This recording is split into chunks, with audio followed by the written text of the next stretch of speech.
हे चार वेद या देवाची भाट होऊन स्तुती करतात। जेवढे संतानिक ऋषी आहेत ते भगवंताची स्तुती करतात आणि या देवाच्या दरबारामध्ये लोटांगण घालणारी माणसं कोण आहेत जरा ध्यानात घ्या।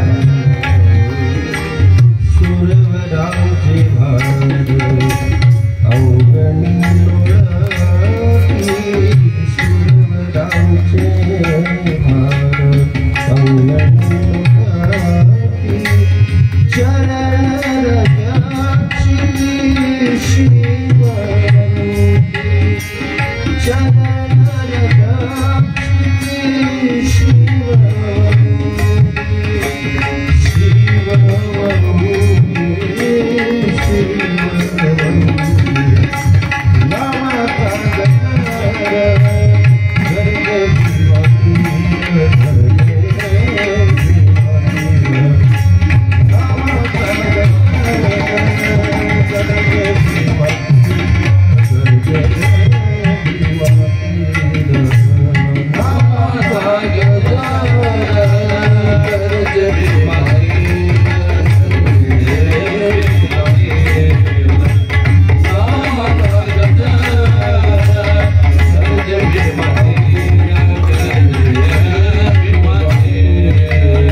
लोटांगण घालतात आणि या जगाचा संहार करता प्रत्यक्ष भगवान शंकर याच्या पायाची माती आपल्या कपाळाला लागली म्हणून अयोध्येतून नजर होते।